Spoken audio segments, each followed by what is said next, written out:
Welcome to the Commentary Magazine Daily Podcast. Today is Wednesday, July 22nd, 2026. I am John Podhoretz, the editor of Commentary Magazine. With me, as always, executive editor Abe Greenwald. Hi, Abe. Hi, John. Senior editor Seth Mandel. Hi, Seth. Hi, John. And Washington Free Beacon editor Eliana Johnson. Hi, Eliana. Hi, John.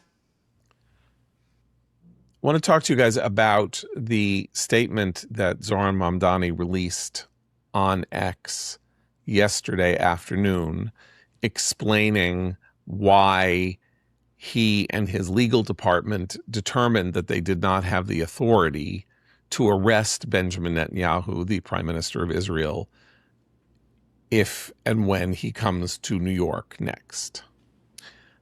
I just want to say I participate and have for a decade in a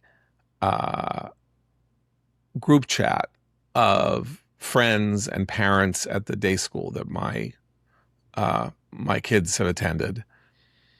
I'd say the majority of the people in this group chat have been Democratic voters most of their lives, and surely voted for Hillary and Biden, and likely, but less likely, but likely more or less voted for Harris.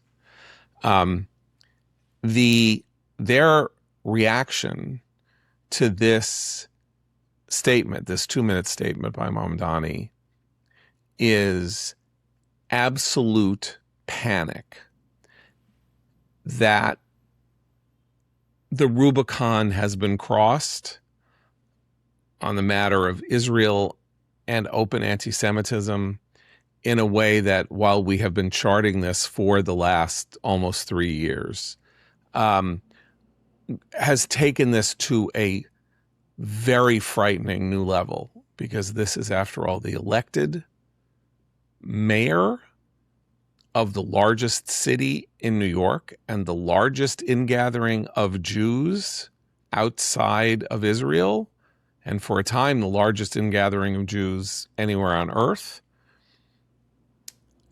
And he begins his statement by saying Benjamin Netanyahu is a war criminal, and then lists a series of claims that he states as fact: deliberately starving the children of Gaza, deliberately targeting hospitals,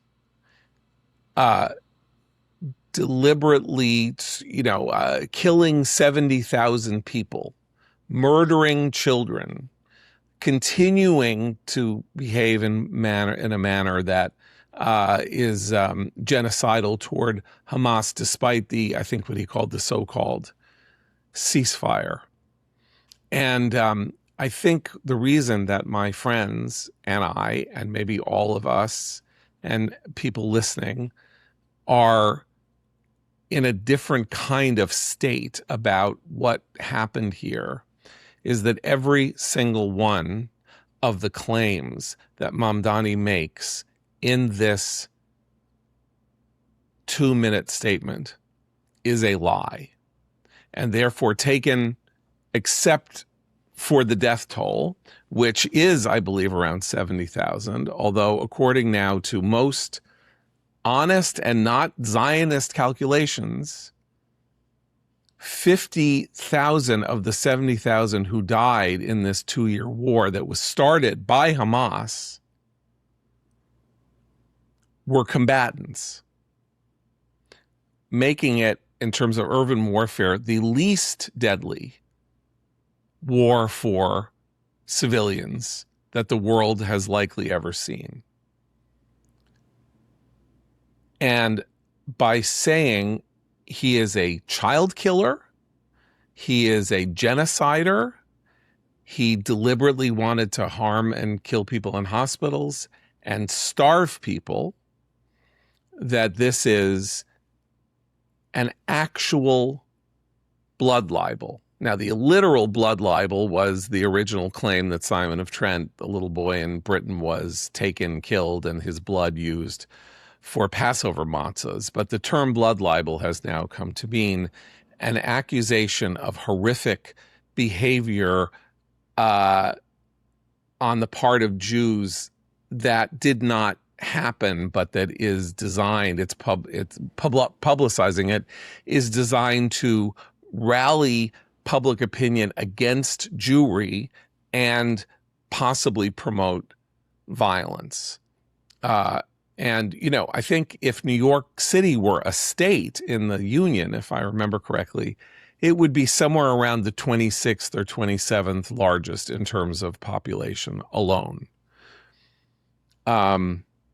So panic. Do we have to move? Do we have to move to Israel?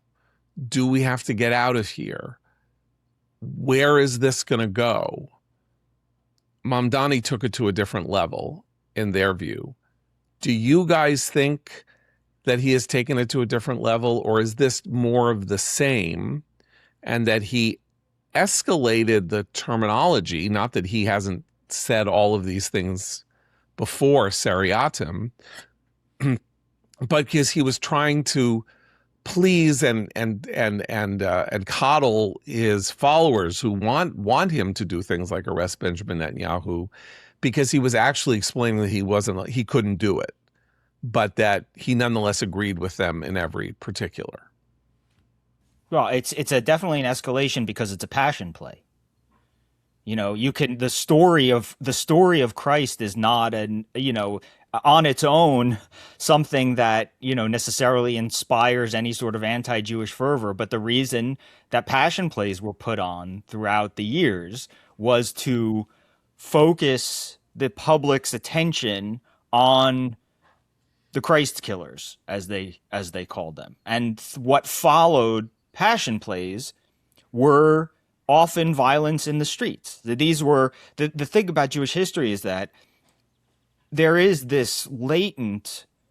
By the way, we should stop for a second just to explain, because you're making a great analogy. People don't really know what this is. The Passion Play was a play staged mostly in Germany, but most famously in Oberammergau, Germany. But it's the depiction of the trial, sentencing, and crucifixion of Christ. And it lays, and the Romans are mostly, as I understand it, nowhere to be seen. And the depiction in the Passion Play is of the Jewish authorities, who of course did not put Christ to death, as the people who basically put Christ to death or spoke in the Romans' ears and seduced them with their barbaric magic to do this. And so that is what the Passion Play is, which was staged all over Europe from the late Middle Ages into the 18th and 19th century. Okay, go ahead. I'm sorry. And so the public displays have their own purpose. It's one thing to have an opinion, and it's one thing to be sitting in an interview and have someone say to you, do you think that Israel committed genocide? But the Passion Play format, which is how I view what he did yesterday, is a call to action, even if it's implicit. And he says at the end of it, look, he says, while we cannot end the genocide on our own, we can decide whether our silence will become another weapon, and we can examine every tool we have to defend the humanity and the dignity of all people. That is my commitment to you.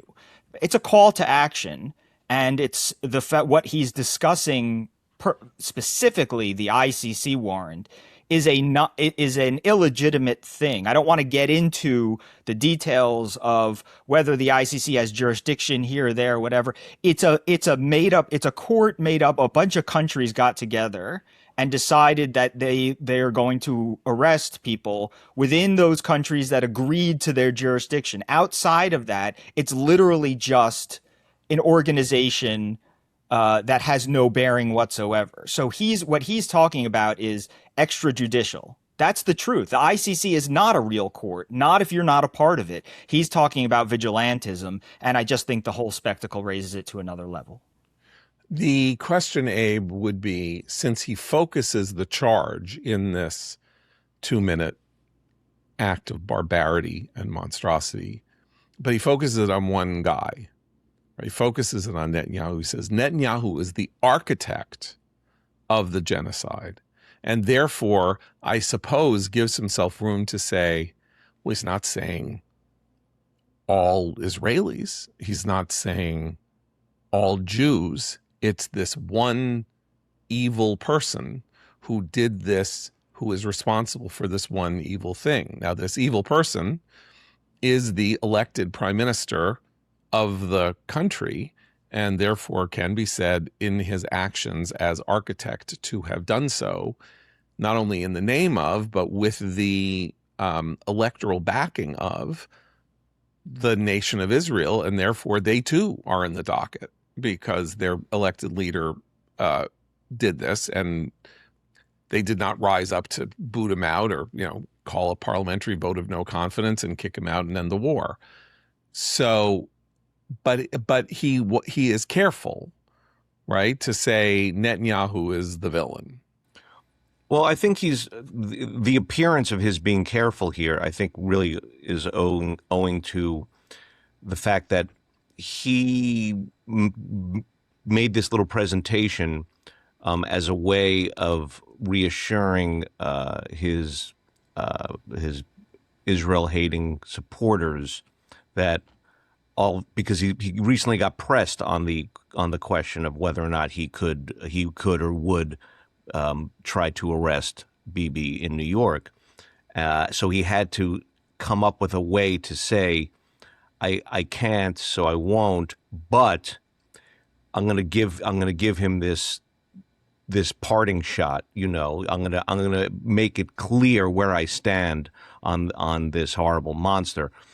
So that's why I think this was narrowly focused on Bibi. I don't think it was because he was looking for a way necessarily to have some room there to say, I'm not talking about the Jewish state, because he's already on record also lying about the nature of Israel and why he doesn't support Israel, because as in his words, it privileges one religion over another. And, we know that shortly after the October 7th attack, the next day, his social media post was already criticizing Israel for Gaza pre October 7th. So I don't think. So all of which is to say that for me personally, it's not. This isn't when the Rubicon was crossed. It was crossed long, long ago. But I hear what you're saying, John, in terms of the sort of group and what you're hearing from them. A lot of people, for a lot of different reasons, sort of realize who he is, who some other people are on their own schedule. And so to the extent that this has made some people who were not reluctant, but just sort of didn't quite see it, where that he is real and as a threat to the Jews, and he means it. There's in the end, there's no glossing over this level of anti-Semitism, to the extent that we now have a sort of another strata of people who realize this. That's good, because I don't think anything has changed otherwise. But, okay, so Eliana, I think where Abe may be eliding something is I'm not talking about people who woke up last night to the idea that Mamdani was an anti-Semite. All of them voted against him. 75% of the Jews in New York City voted against Mamdani in the election in November of 2025. But this is his first official statement on this matter as the elected representative of the people of the city of New York, 11% of whom are Jews. Now, but Jack, I just want to jump in. There's another reason also. He's sort of done so much on this along these lines that I can forget some of it. His statement when there was a huge protest harassing a synagogue for having a meeting for allowing a group that helps Jews make aliyah there, and Mamdani's office described this as what was the language again? holding an event in violation of international law or something, So Yeah. this is, to me, it's all been there this whole time. Now Right. I'll stop. I mean, I agree that it's been there the whole time. And I think so would these people. But there's a difference between unofficial words and official words. It's a difference between his administration talking, blathering, trying to figure out what to say, and him making a statement, by the way, backed, sitting at a desk like he's the president of the United States, with ominous, mournful music. The video has a musical background score that's sort of like,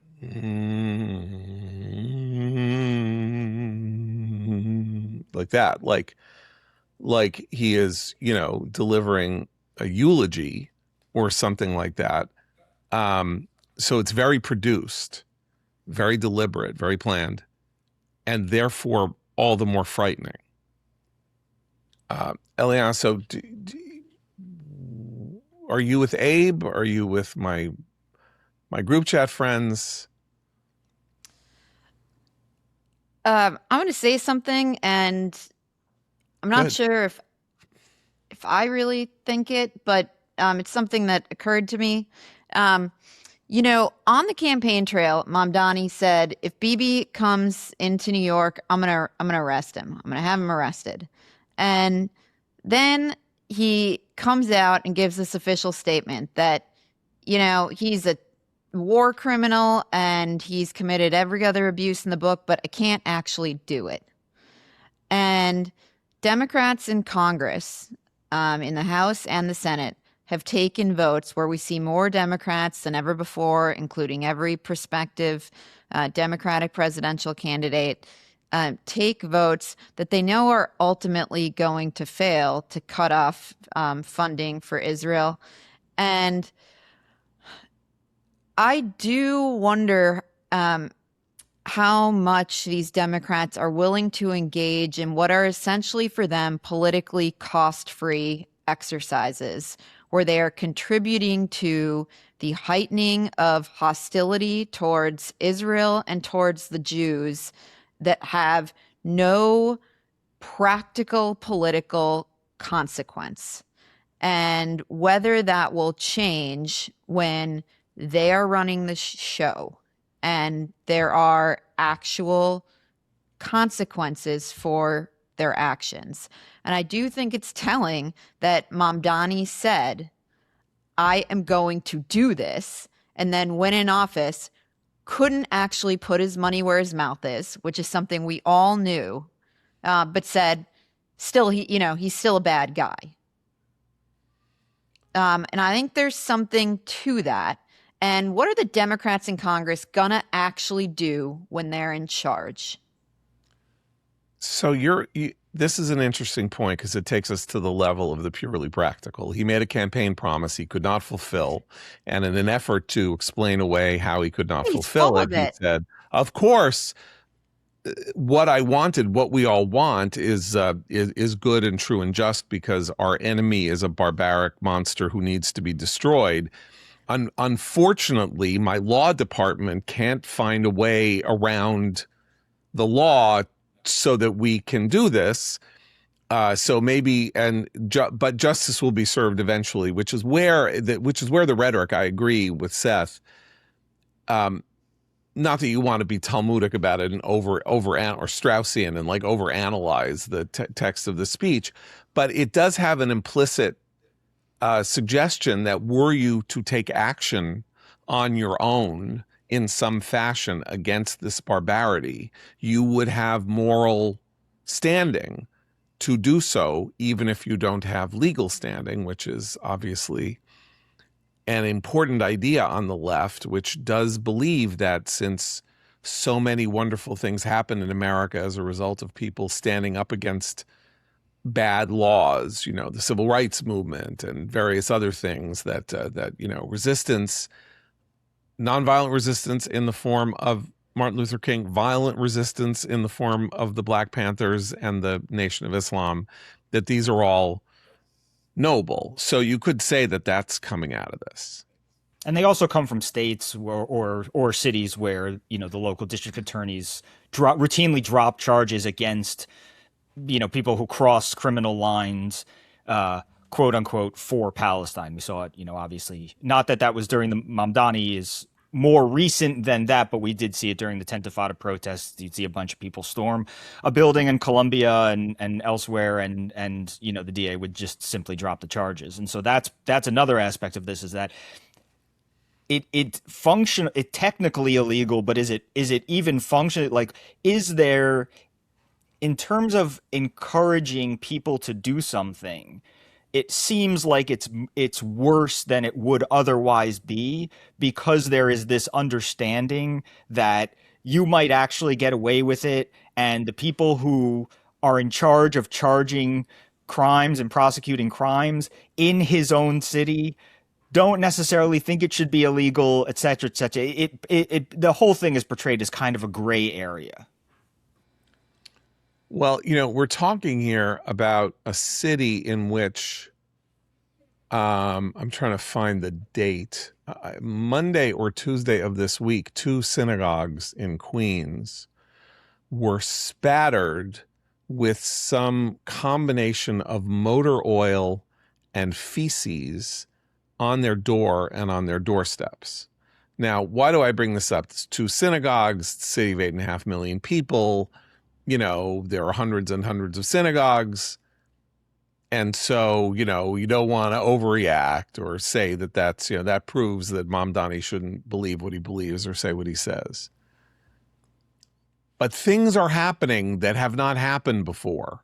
That's a new thing. The protest that Abe cites toward the Nefesh B'Nefesh group at Park East Synagogue, which did happen in New Jersey the year before, same kind of protest, but then happens on the streets of New York on 67th Street, site of famous protests for 30 years, 20 years against, there was the Soviet mission to the United Nations on 67th Street, and there were protests in front of the Soviet mission about Soviet Jewry and the abuse and torment and torture of Soviet Jewry in refusing their exit visas so that they could leave, you know, the prison, anti-Semitic prison in which they were living in the Soviet Union. And here we are, like 30 years later, and people are trying essentially to break into Park East Synagogue to, you know, January 6th meeting, which is about how to buy real estate in Israel if you want to make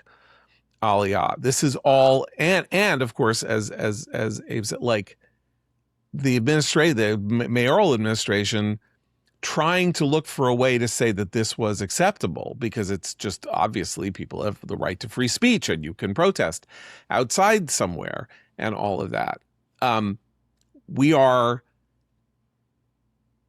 And the excuse that I think people will make that he's saying Netanyahu is evil, not that all Jews are evil. How do we respond and answer that claim? Because you watch, that's what you're going to see when people say this is like unprecedented anti-Semitism on the part of an elected official in the United States. They're going to say, no, it's not. He's just talking about one person. You're the one who's taking that one person and saying that it's all Jews that he's abusing. What's our answer to that objection? That his case against this one person is built on lies, and the exact type of lies, as Seth was talking about earlier, that are historically always invoked to demonize Jews. And that no one would make such a false case against any other country that was attacked, any other government that responded to such a vicious attack. By the way, Mamdani never mentioned the Hamas attack at all. Of course, he spoke as if the entire past 3 years were. That the conflict was something that Israel had initiated, that Netanyahu had just struck out, gone and done. The very fact that this is some sort of case that anyone thinks that there is this case against Netanyahu, and it's so fantastical in its what it considers to be evidence, is proof of the anti-Semitism. And also the blood libel itself was, the boy washed up, got stuck in the drainage system underneath a particular Jew's house, right? And that was either he was placed there to frame the Jew, but he was in the drainage system apparently. That's one house. This is in the 12th. This is in the 12th century, we should say, just so people understand.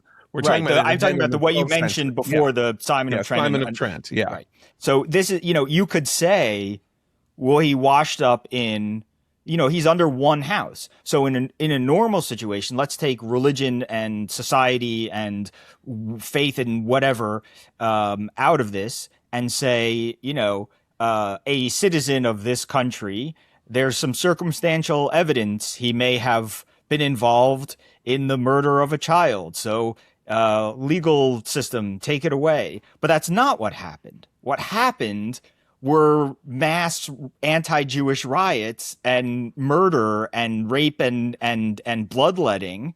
That's what happened each time. And so you can say like, well, I'm not saying he's, they're all like that.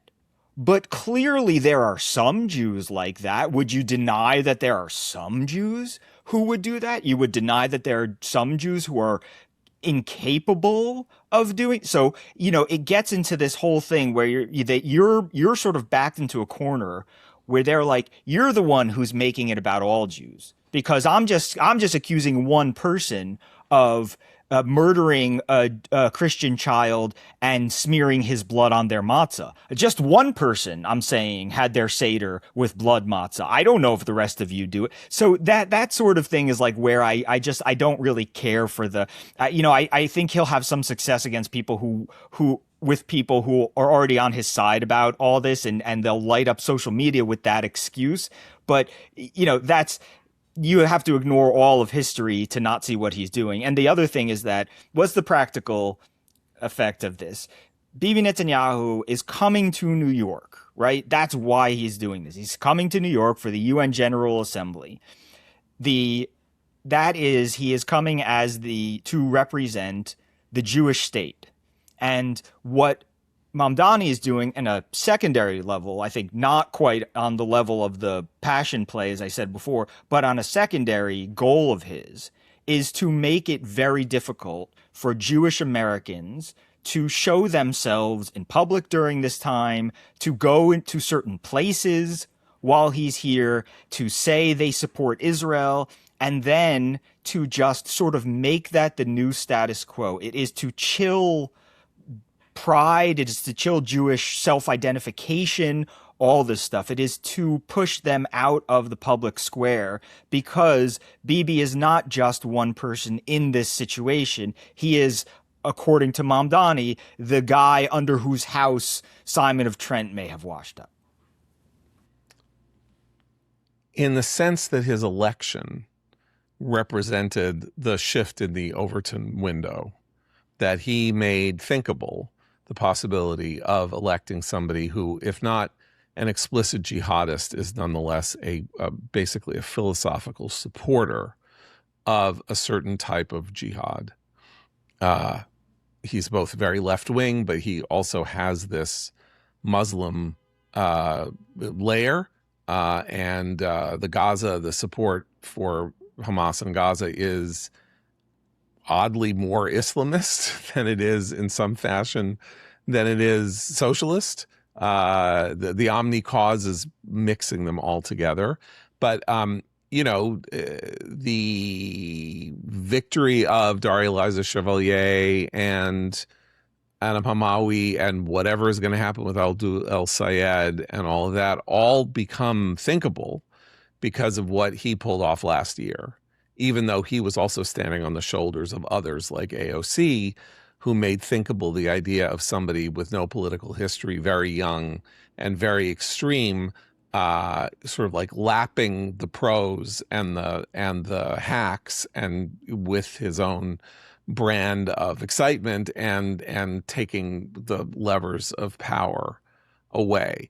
If he has shifted the Overton window, Bibi Netanyahu is a war criminal. We already talked yesterday about how Jake Sullivan, the national security advisor of the United States to Joe Biden, tells the New Yorker he's having trouble sleeping at night because he helped participate in he was involved in decisions that prolonged the war in Gaza and led to more suffering and didn't stop the Israelis from doing more depredatory things.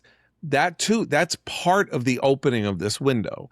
And where, as the acceptable space for attacking Israel starts moving into the acceptable space for attacking supporters of Israel, for supporting Israelis who act. Mark Ruffalo last night saying he didn't want to talk to Jews or Israelis anymore because they're all bad.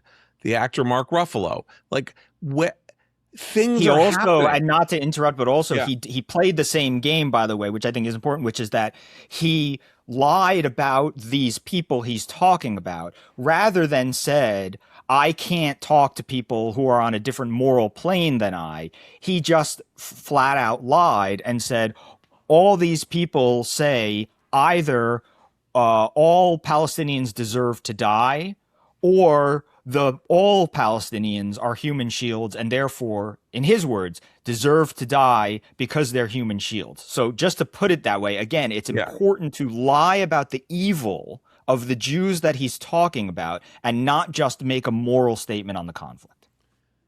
So there's him. He's saying something that nobody in public life like him would ever have said before. He's a TV star. I liked him in the show Task. He plays the Hulk. He's going to be in Spider-Man Brand New Day in a week and a half playing the Hulk. He's a major American pop culture figure. He did what you say he did 5 years ago, even though he was already anti-Israel and stuff. It would never have said anything like this. No anti-Israel politician in the United States would have said the things that Mamdani is saying in the way that he said them 5 years ago. People weren't throwing feces at synagogue doors 5 years ago. People weren't trying to break into synagogues to break up meetings of Zionist groups inside a shul 5 years ago. Things are happening that didn't happen before. Rhetoric is being used that wasn't used before. 2 kids killed outside the Jewish Museum in D.C. The woman murdered in Boulder. Again, these are separate incidents of very small number and very small bore, right? They're not a nationwide wave. They're not, a systematic form of, rioting and abuse. But they could be in 3, 4, 5 years. I mean, how do we know? And they get, the protests, sorry, I know I'm going on, No, but protests, they get funding. The groups get funding from, from the sort of trickle down funding from the these liberal organizations that, trickle funding down to various sort of almost proxies, and then they give a grant, and then they give a grant, and then they give a grant, and at the end of it, 1 or 2 of the grants goes to, a Tent-a-Fada protest, whatever. So first of all, they are within the, in a certain sense, the mainstream pipeline of political action because of that. And the second thing is AOC is showing up to their protests at Columbia. Ilhan Omar's daughter is there, and Ilhan Omar's daughter is getting suspended for a protest at Columbia, set up while the president of Colombia is testifying to Congress, being berated by Ilhan Omar in Congress. So that's the other thing, is that if you have politicians, powerful politicians, influential politicians who are going to make pilgrimages to these protests, I think we have to take them out of the category entirely of, some kind of grassroots or whatever into there is organization and there are connections and there are networks and they are being egged on and encouraged openly, because if you throw one of these anti-Jewish parties, you may get AOC to show up. Look, very important point here. In Ibiza, Spain, last week, I believe, came the arrest of Fergie Chambers. Who is Fergie Chambers? Fergie Chambers is the great-grandson of the Democratic nominee for president in 1920, James Cox. He is from a multi-billion-dollar family. He himself received part of an inheritance of $250 million 5 years ago or something like that upon his 30th birthday, some version like that. He is now considered one of the 2 or 3 leading funders of radical causes inside the United States. He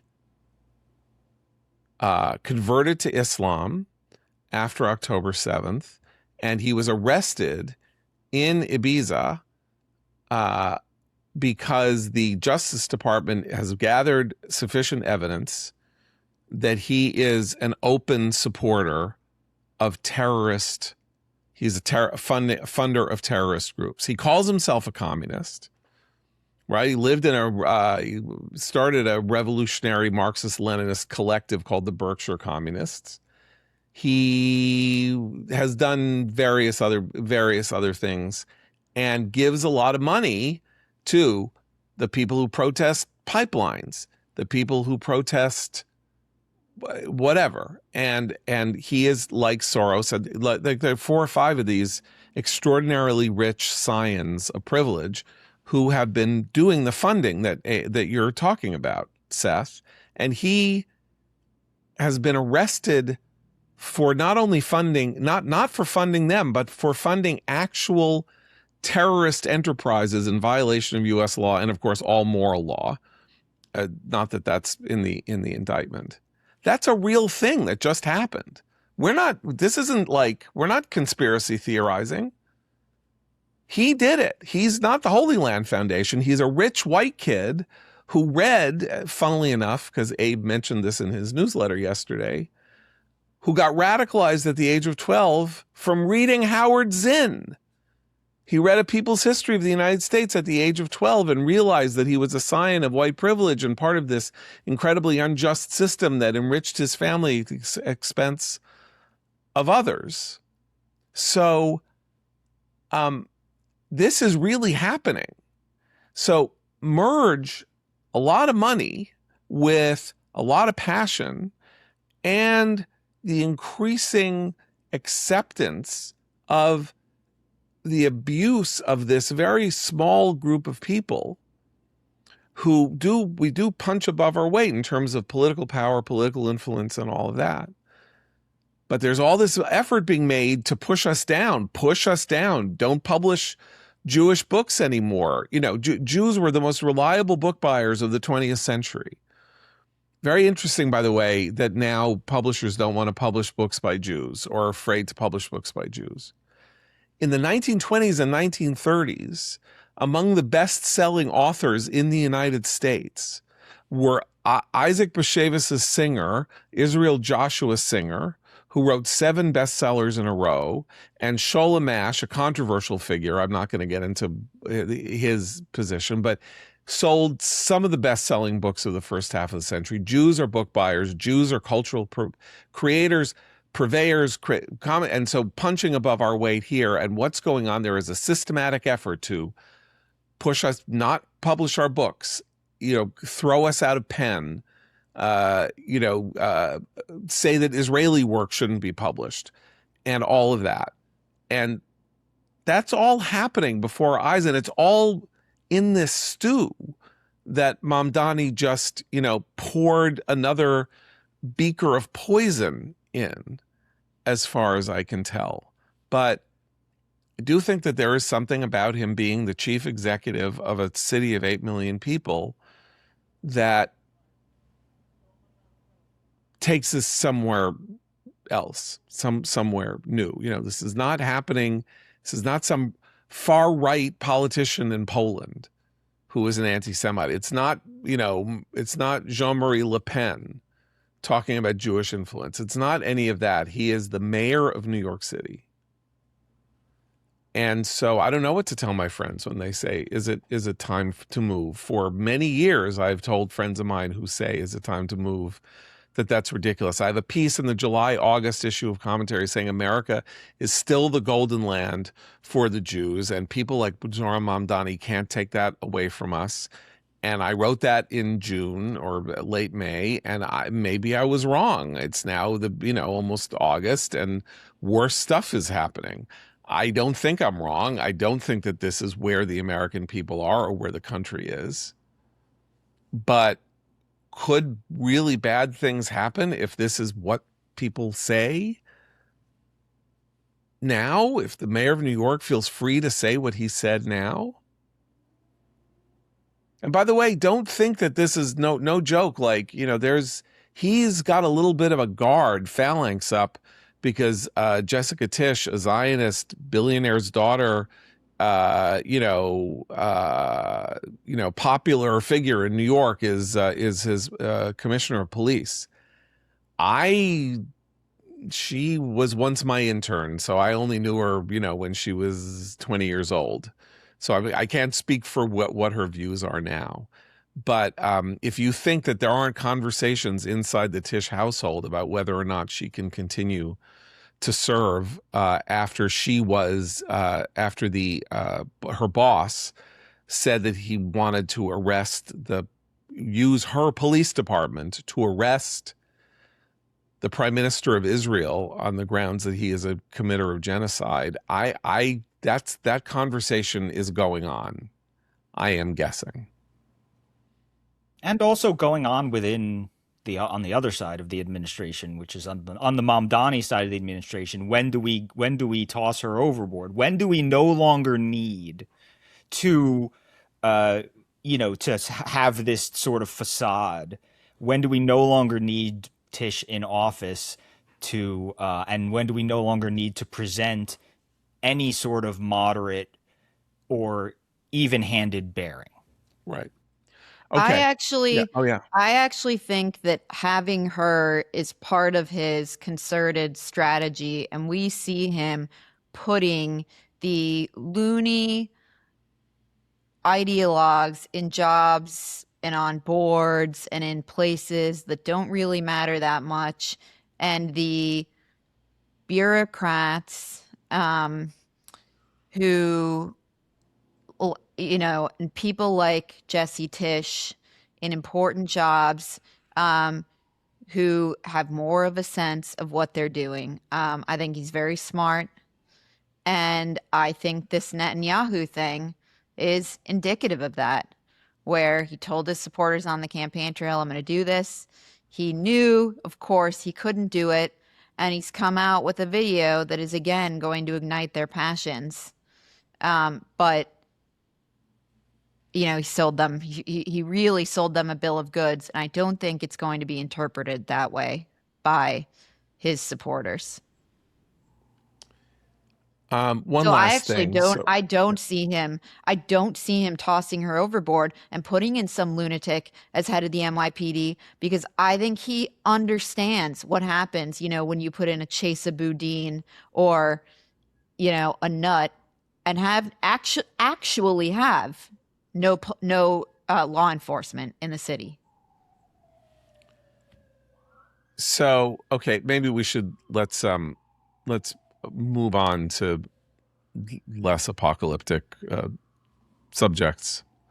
Although it's interesting that I say this is less apocalyptic, because if you had told me in 1982, when I was finishing my bachelor's thesis at the University of Chicago on U.S.-Saudi relations, that 44 years later, the United States would be making an agreement with Saudi Arabia to allow them to enrich uranium in a way that might allow them to get a nuclear bomb, I would have thought that you were insane. It would already been, there'd been a huge fight in 1981 over whether or not the Saudis could purchase a defensive radar aircraft called AWACS on the grounds that you only need a defensive aircraft like that if you're intending to mount offensive actions against another country. The only and that country might have been Israel, and so there was a real effort to block the sale of those AWACS craft that failed, and the AWACS were in fact sold to Saudi Arabia. That was a huge battle in 1981. Here we are 25 years later, or excuse me, 45 years later, and Trump is agreeing to the potentially enriching of uranium in Saudi Arabia. What's funny about this is that 10, 12 years ago, or 20 years ago, when we first started talking about the danger of the Iranian nuclear program, the threat of the Iranian nuclear program was nuclear proliferation in the Middle East, that if Iran gets a bomb, the Saudis, who are, of course, not their mortal enemies, but with whom they have a contest over who the Iranians would like control over the holy sites of Islam that the Saudi royal family has, and that they are the leading representatives of the two sort of fighting clans of Islam, and that we needed to stop Iran from getting a bomb to stop a race to the bomb in the most unstable part of the world. I don't know what to make of the fact that we are participating in this idea with Saudi Arabia, which might sound okay in 2026 when Saudi Arabia is being ruled by a pretty erratic, but nonetheless theoretically pro-Western chief executive in Mohammed bin Salman, who wants to be Western, but he could get overthrown. They could be enriching uranium, and then some version of the Iranian Revolution takes place, and a Wahhabist, imam takes over Saudi Arabia and then has a nuclear bomb. And the Trump administration, according to the New York Times, its first line of defense against this isn't, we're letting Saudi Arabia do this because they're being incredibly helpful to us in this war against Iran, and they have been solid senders and doing work with Israel and all of that. They're like, this is going to be worth billions for the domestic nuclear industry in the United States. Westinghouse could make tens of billions of dollars. Well, I don't care if Westinghouse makes tens of billions of dollars or not. I'm sorry. That's, national security here is in question. What do you guys make of this? I mean, I'm really not sure. I think generally speaking, it would be nice not to see any movement toward any nuclear proliferation in that region. When it comes to that, I can't help. I have this gut fear, regarding that. I don't know. I mean, I think a lot of this has to do with the Saudis trying to sort of shore up some sort of stability here, because they had said, the U.S. has been very back and forth with them for years now. When Biden first came office, he really sort of imperiled our relationship with Saudi Arabia by making this huge defining issue over the killing of Khashoggi, the journalist, whatever he was, that was killed by Riyadh, and I think Trump is trying to, as he always does, trying to sort of get U.S. relations on track through business, what he views purely as in business terms. And John, as you say, like there's always these other aspects to this that Trump in particular doesn't seem to appreciate. Or he thinks that sort of the trade, the business aspect of it, the trade aspect of it, will take care of the rest. That when people are partnering for commercial reasons, that the rest falls into place. I don't share that feeling at all. I worry that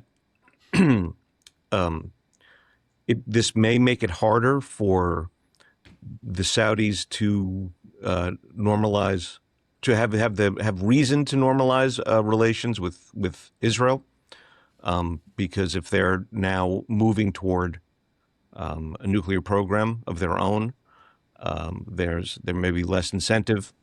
I don't know. It's too soon to see, and I'm trying to figure my way through it. So I'm sorry for that wasn't very clear because I'm not clear on it. Well, I think you touched on something important, which is that why shouldn't normalization be a requirement for this deal? Right. Right. I mean, there really is at this point, there really is no argument against. Now, people will say, well, you shouldn't tie everything that, you do with the Saudis or other countries to Israel. But in this case, I mean, there's a long history of the U.S. dealing with the Saudis in ways that sometimes unnerve American Jews and supporters of Israel. The AWACS case was now 40 years ago. 45 years ago. 45 years ago. But we're, so there's things that crop up every so often with the Saudis that remind you that, yes, actually you can't really compartmentalize in that way, that how you deal with the Saudis directly impacts the deals that you've made with Israel, the agreements to keep up, their military advantages over their neighbors and all that other stuff, that all of these things actually are tied together in certain ways. And you could very easily fold this in. But also it's like, I mean, Abe, the other thing you say is, about the incentive. Like that's what I think about is stop giving the Saudis things without asking for normalization. Just stop giving them stuff because part of what I've liked about the Abraham Accords era of Trump is that it has normalized normalization, right? Which is to say, it's not even like yesterday's meeting between President Joseph Aoun of Lebanon and Donald Trump at the White House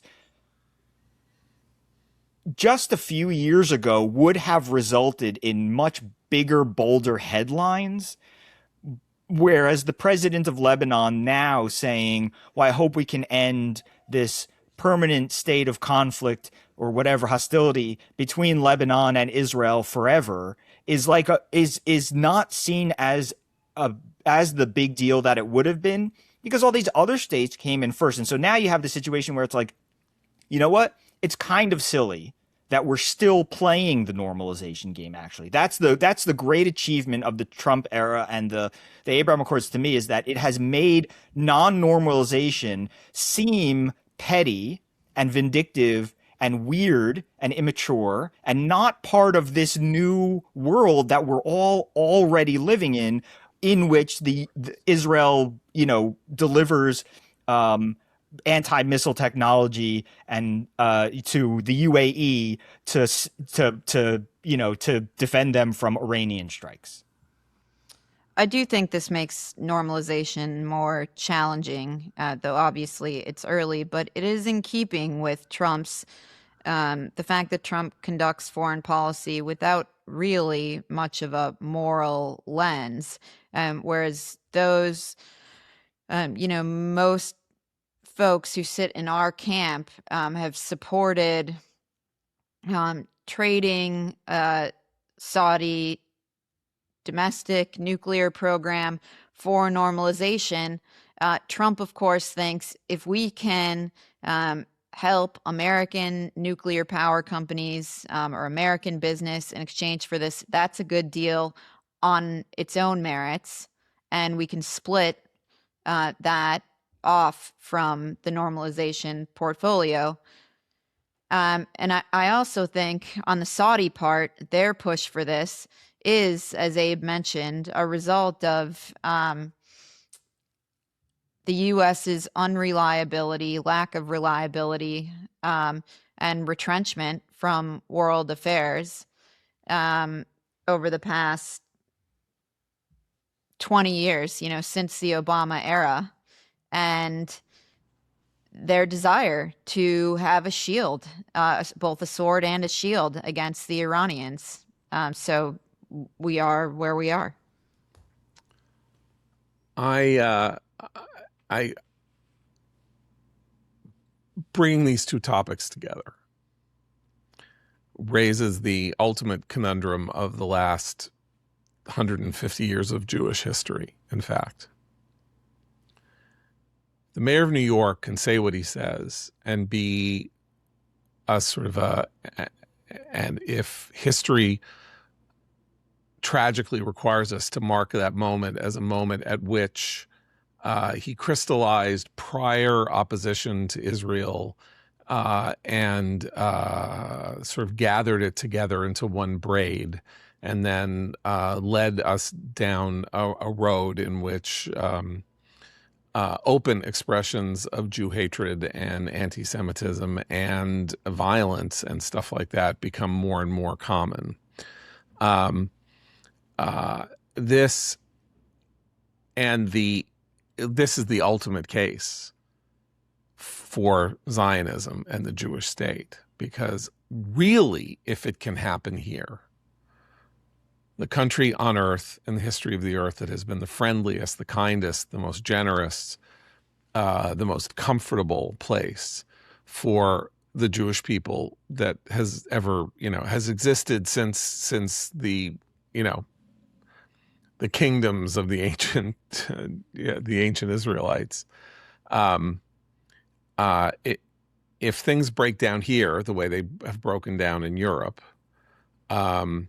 then the refuge state for Jews becomes everything. It is the survival of the Jewish people in whole. There will be no survival of the Jewish people outside of Israel, and Israel's existence, its strength, its financial success, and its possession of a nuclear weapon, very crucially, provides a dome, an iron dome of protection that will keep this most ancient people alive and around as we go through history. The other aspect is that it also raises yet again an idea that animated people who could be called Jewish anti-Zionists from time immemorial, which is, if you start raising your head and saying, we need a state and we need equal rights and you're not allowed to talk to us this way, and we're gonna organize to get politicians who are friendly to us, and we're going to attack politicians who aren't friendly to us, and all of that. This is a mistake. We're too small. In fact, we're too powerless, and we are going to summon the barbarians against us, and they will come at us, and their numbers they will sheerly overrun us with their numbers. And we are making a mistake even to put our heads up. We should hide. We should be quiet. We should stay inside. Just say, leave us alone. Have our own private ceremonies. Have our own private events. Do what we do to keep ourselves going, and like that. And it is. I haven't heard much of that version that I am now talking about, which also gets to the other point, which is, what are you, crazy? You ingathered the majority of Jews on the planet in one relatively small space so they can be wiped out at once. But when an American politician follows the line, is Jeremy Corbyn. Jeremy Corbyn never got to be Prime Minister of Britain, but Mamdani is Jeremy Corbyn. What if Jeremy Corbyn had become Prime Minister of Britain? Mamdani is the mayor of New York, and he is a harbinger of one form of a democratic future, and the Jewish people are at risk. They have means. We have all sorts of means to defend ourselves, but existential questions are now being raised that are inescapable, I think. Okay, on that cheery note, we'll be back tomorrow. For Abe, Seth, and Eliana, I'm John Podhoretz. Keep the candle burning.